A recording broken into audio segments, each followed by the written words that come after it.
Hello, and thank you for joining us on the Optimal Wealth Podcast, where we discuss creating passive income through real estate.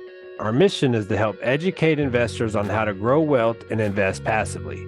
My name is Jarod Alexander, and I am a passive investor, currently in 6 syndications as a limited partner. I am also the founder of Optimal Equity Group, which is a real estate investment firm that was created primarily to help educate the passive investor. We do that in a couple of different ways. One is we provide education to help give you the confidence to get into the passive investing space. And two, each episode we will interview amazing guests that explore the strategies, insights, and secrets used by successful investors. Whether you're a seasoned investor or just starting out on your real estate journey, this podcast is designed to help give you the confidence and knowledge you need to make informed and profitable decisions.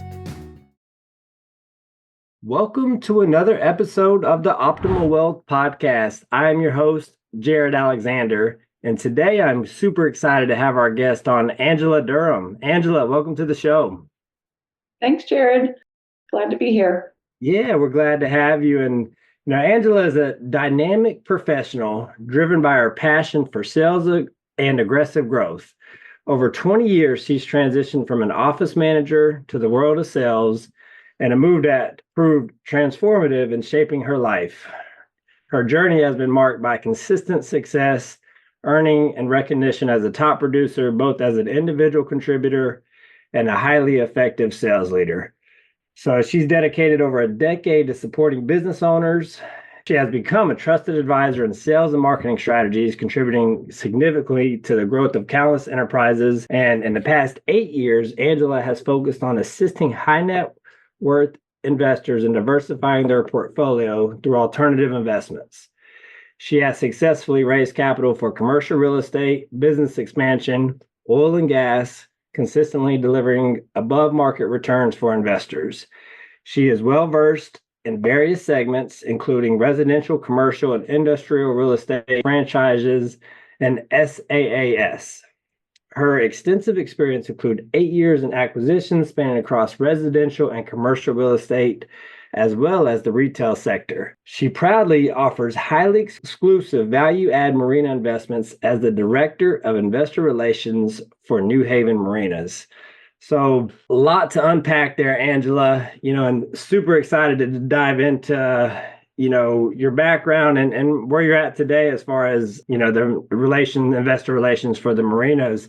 But if you could give us some background of how you got started in real estate and how you got to where you're at today. In my early 20s, I was given a chance to get into sales, specifically as a franchise developer. So I kind of took a shift, as you mentioned, from office management and just kind of like an average lifestyle. And that was that fork in the road moment for me. I had a CEO that, really believed in me, and there was a little bit of a change. I was wanting to exit the company, and he said, no, let's see if you could actually be a franchise developer and sell businesses for me. And I was like, oh, I've never been in sales before. But thankfully, I had taken that chance and really never looked back. So from there, I had gone into some financial services at that point, specifically life and health insurance. And then after that, I was privileged to work at a high growth software company that really helped shape not just my sales career, but also leadership and culture, company culture, and high growth. And from there, I was told about an opportunity to work for a private equity firm out of Dallas. And I was almost 40, ended up just shifting careers, completely shifting gears altogether. Took a chance on that, and that I've never looked back because I really enjoyed just helping investors grow their net worth. It opened my eyes to the whole alternative investment world, specifically commercial real estate was our focus. And yeah, that's what I've been doing ever since. And I'm sure that's what I'll continue to do. So. Awesome. Well, yeah, I love, and it started out with a mentor, right? It sounded like, you're ready kind of to maybe go a different path. And he's like, hey, let's see what you can do here. And now, you're the investor relations director of the company you're with now on, raising for the marinas. So I want to go back though and talk now. Have you had any experience in real estate up to this point or before getting into the private equity space, or did you just go directly right into the private equity? Yeah, just from private equity. So about 8 years experience with commercial real estate.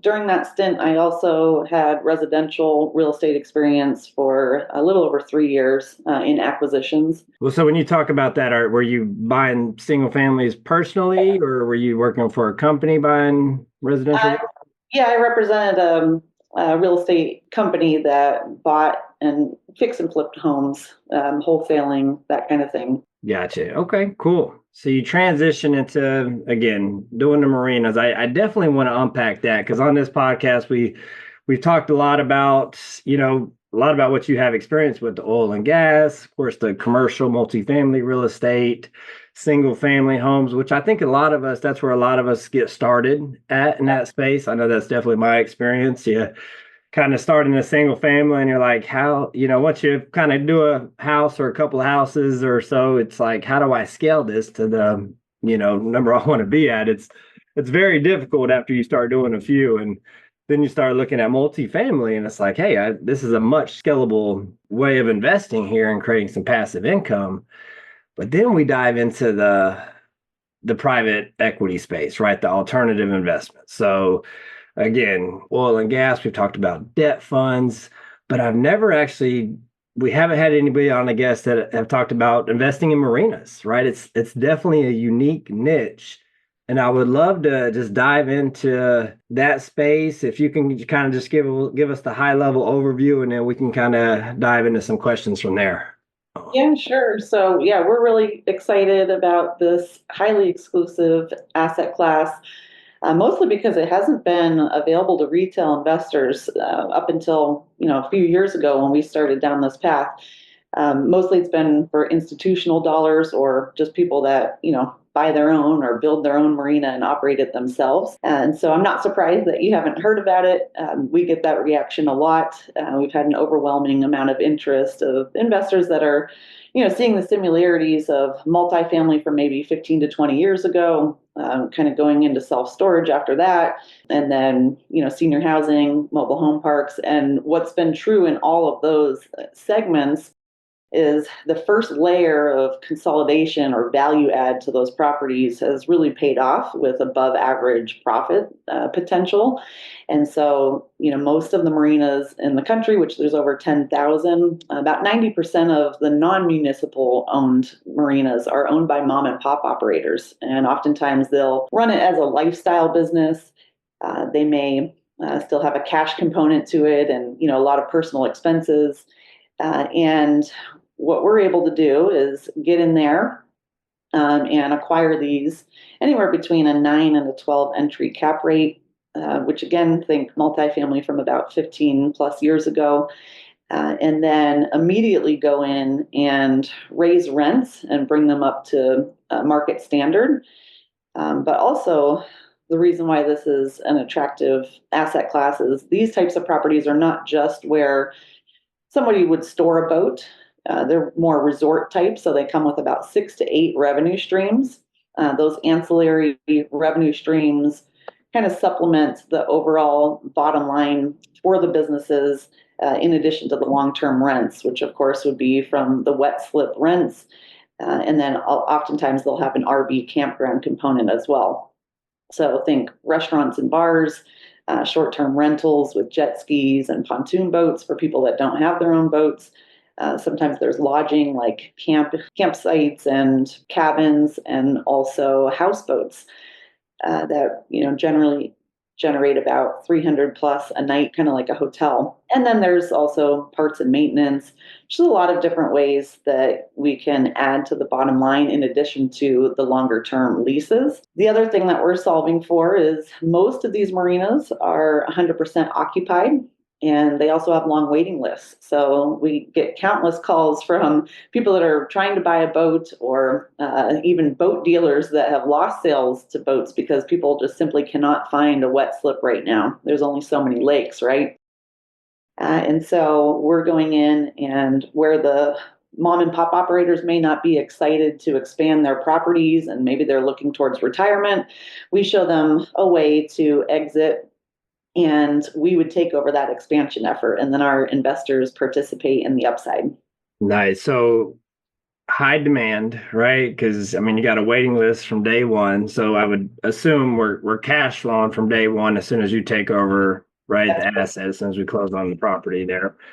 So what is the return? So you mentioned cap rate going in, but what does the returns look like? I understand these are 506C investments open to accredited investors. If somebody's looking to get involved in this, yeah, what type of investment returns can they expect? Yeah, we aim for anywhere from a 25 to 35% annual IRR. And we believe that's based on some pretty conservative criteria, but nonetheless, that's what we aim for. And our current offering has a preferred return associated with it as well that ranges between 8 and 10%, which we would expect to cover in the first couple of years or sooner, and then start getting into the equity split component. And I think we were talking offline, but if I remember correctly, I mean, these are typically short-term holds. I mean, 3 to 5 years. Is that what we're?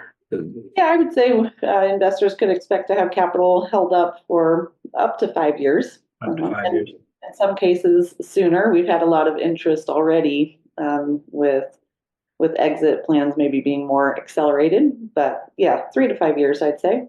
Yeah, and so I'm curious on the exit plans. Is your plan to just as the company maybe buy out investors, return their capital plus the projected returns, and then hold on to the property, or are y'all selling a property almost like we do in multifamily, just kind of flipping apartments and flipping marinas? Is that Yeah, the idea when we set out would be to package them up and get them sold. That said, it really depends on each property. Some of the properties have very low overhead, and it makes more sense to look at a longer term hold on that.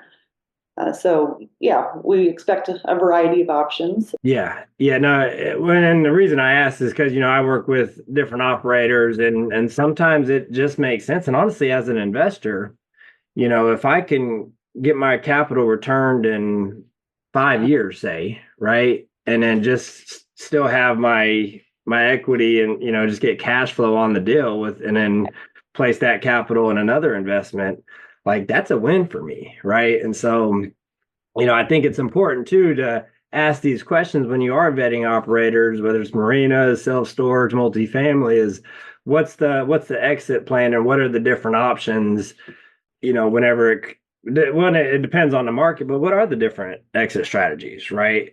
Because I think it's important to know, sometimes these deals are all written to sell in say 5 years, right? When we do our pro formas, but it depends on where the economy's at. I mean, just for example, going back a couple of years, right?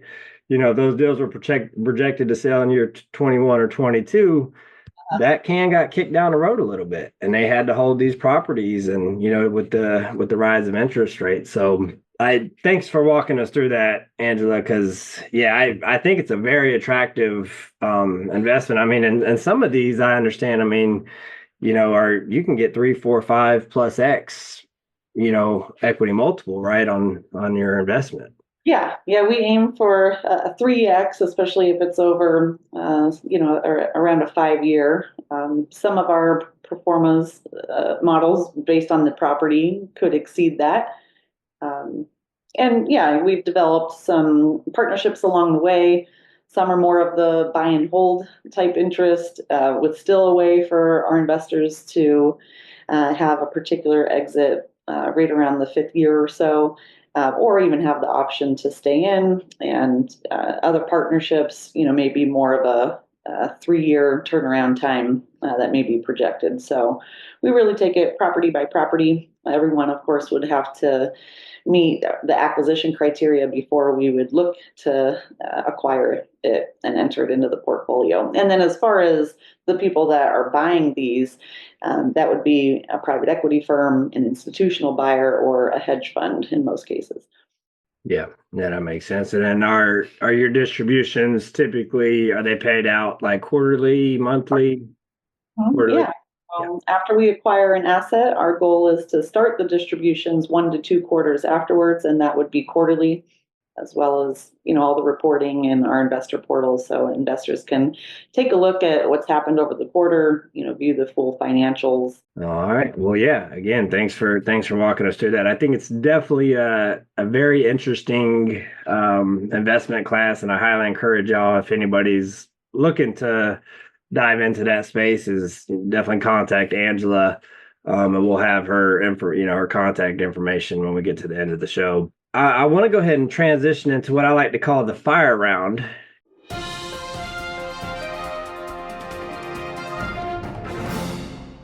What we're going to do is I'm going to ask you a set of 4 questions.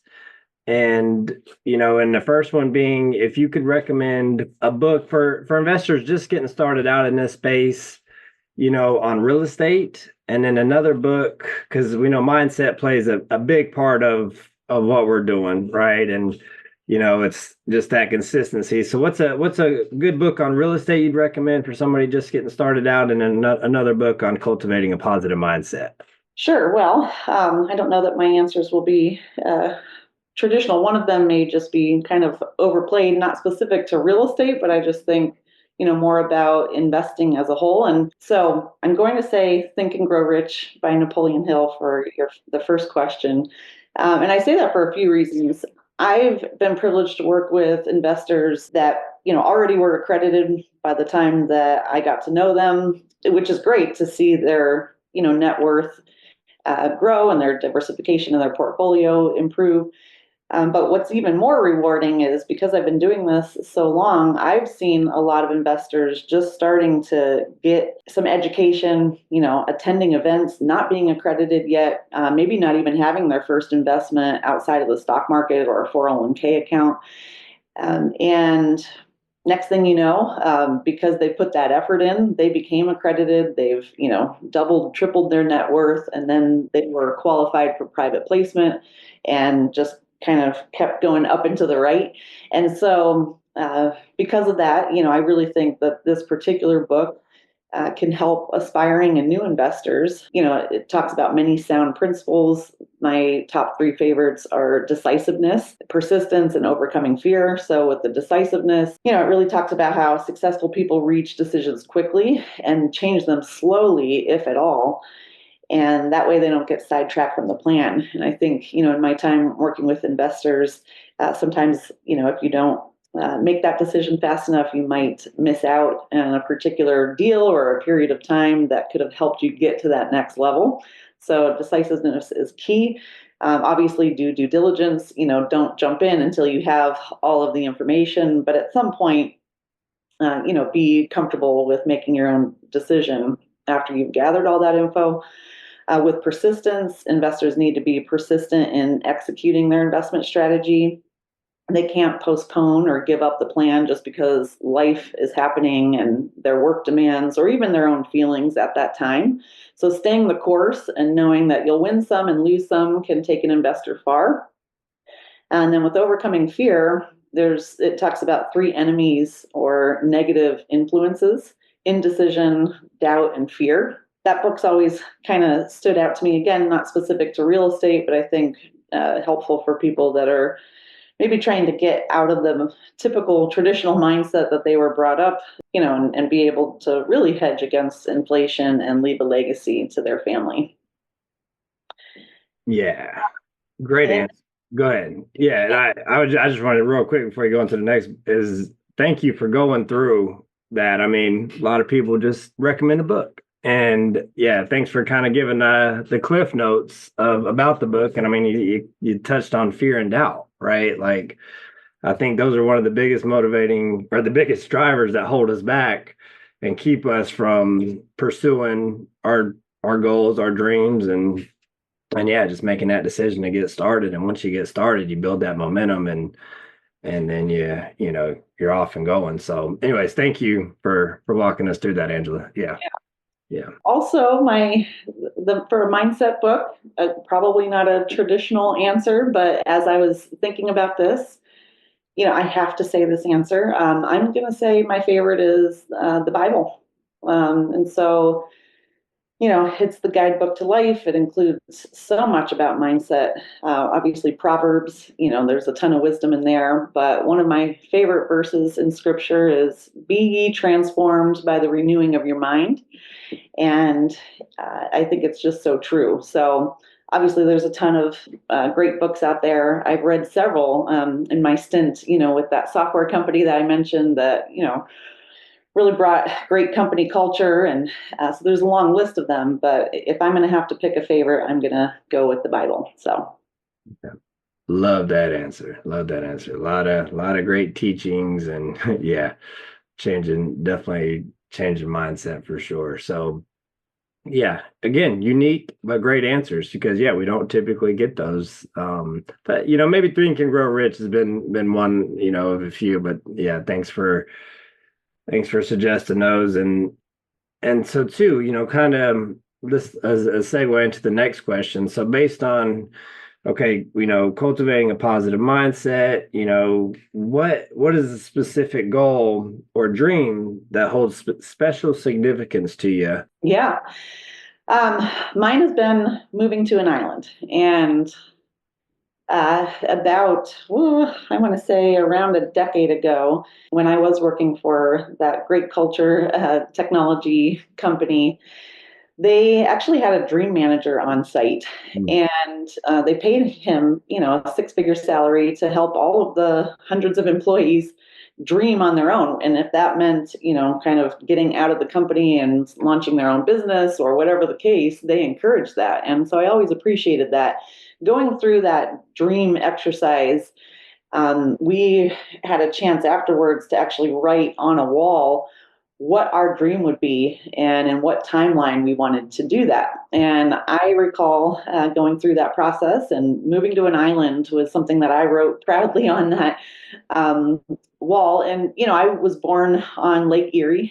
And at that point, you just go to the beach every summer. Of course, in Erie, you can only do that maybe 4 months out of the year. But I just thought, oh, every city has a beach, every city has sand.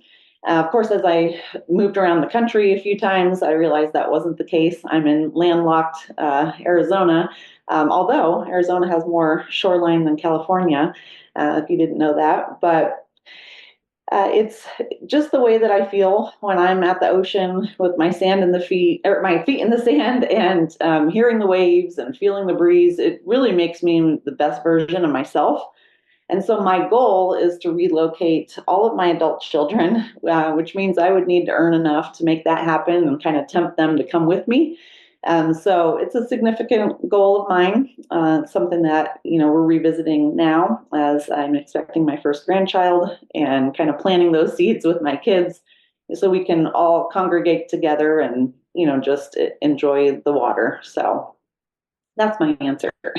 That's awesome. Yeah, great goal. And congratulations on your grandchild. No. And how many kids do you have?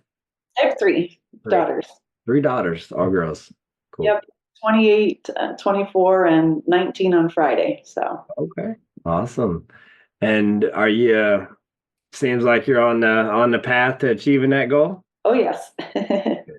Yeah, that's cool. So, well, how do you structure your day to maintain a healthy work-life balance? And then do you have a morning routine you can share? Yeah. So I live by my calendar, and, every day, and I learned this A1 technique years ago, which it's kind of like A1 steak sauce. And so, everybody has a list every day, whether they write it down or not. I happen to be one that does. But within that list, of course, there's things that you really need to do, and there's things you really need to do first, and then they kind of get replaced. And so the idea is, it's your steak sauce, your A1. What's your A1? So that's the thing that you're focused on right then, and then it goes A2, A3, etc. And then your B list.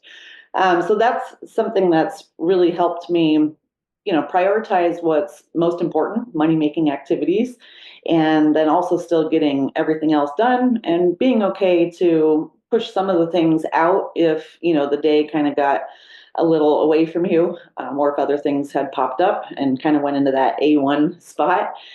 Also, throughout the days that I work out and get some outside time and do something for myself are definitely the days that I'm more productive. So over the years of my career, a lot of times before I wouldn't do that. I thought I was just sacrificing those things.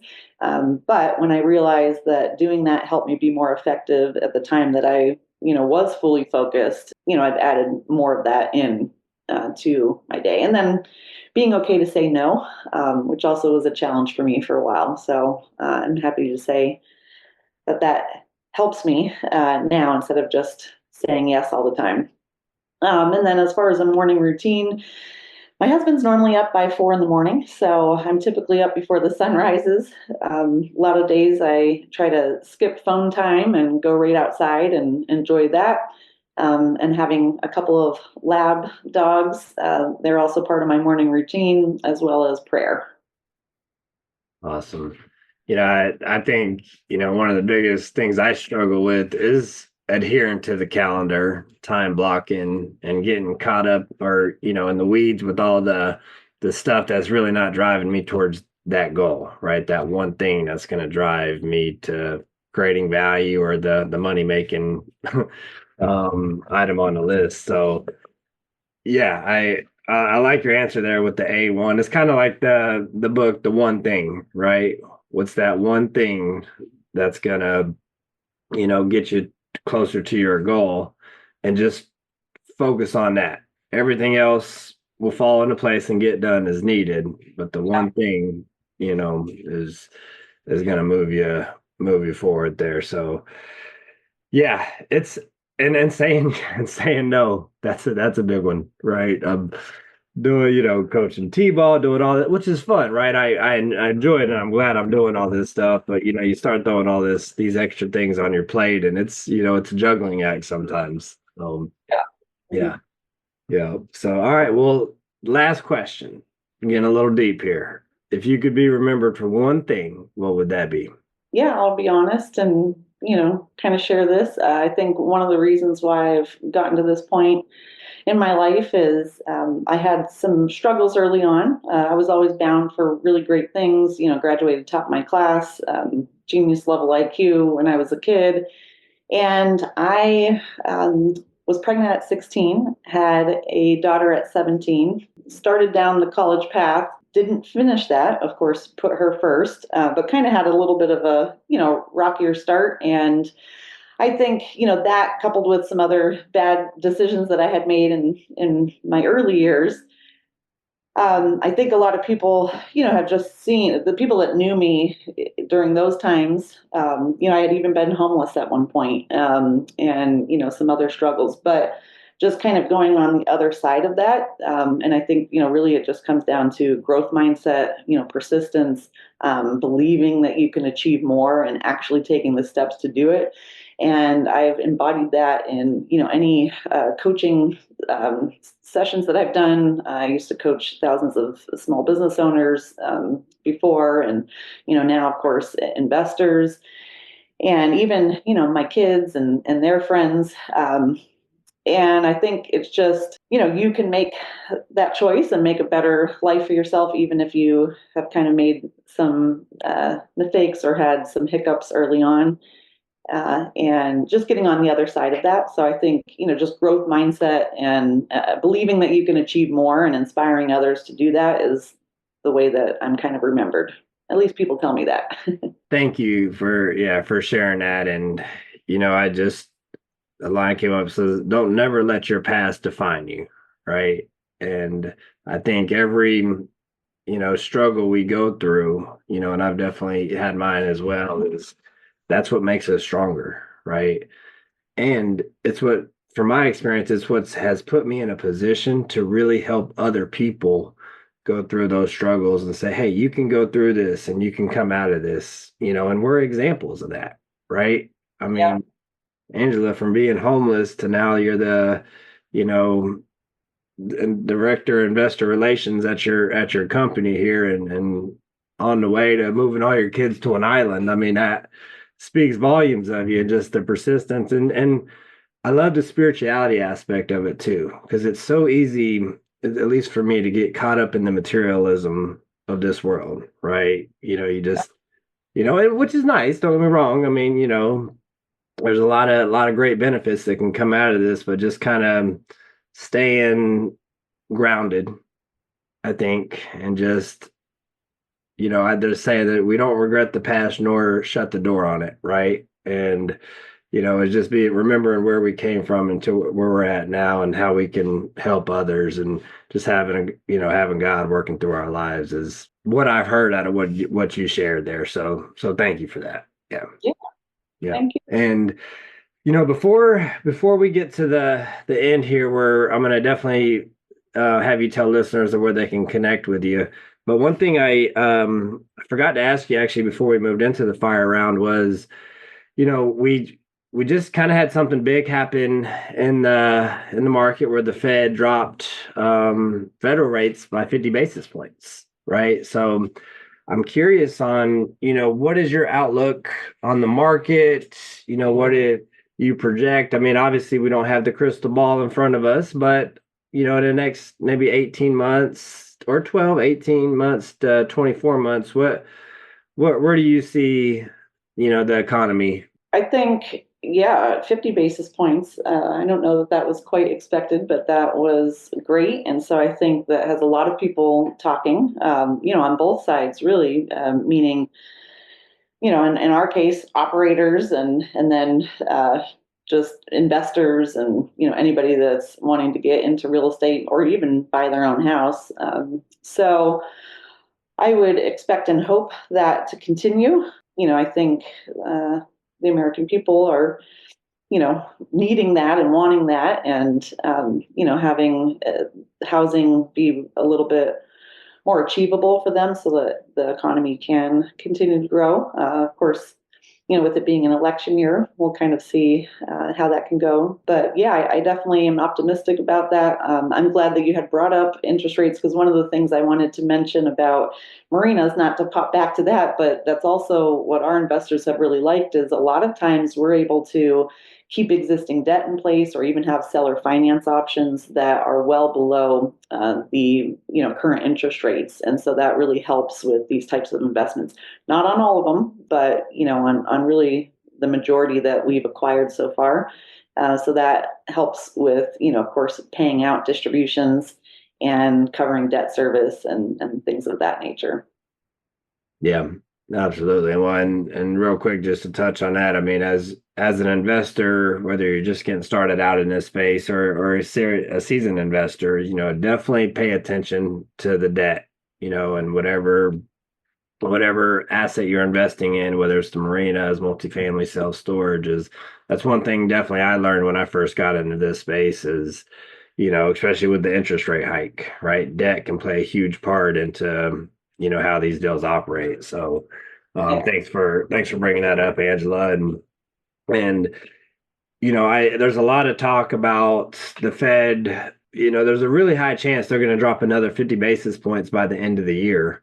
And my question is to you, because it's kind of all speculation, but I mean, with doing that, do you think the Fed is afraid right now of where we're at, and they're trying to now overcorrect of what they should have been doing probably, 2, 3, 4 months ago, with the market? I mean, with inflation and things like that. I mean, what is your take on, the Fed? Because it's great for us as, real estate investors that hey, we want the Fed to drop rates, but we got to look at the other side too, is that they do, there's some fear in the market as well. So what is your take on that? Oh, Yeah. I think, yeah, they want things to keep progressing. And, I mean, they also recognize that there's housing shortages and, to the tune of, I think the last I read, about 4.5 million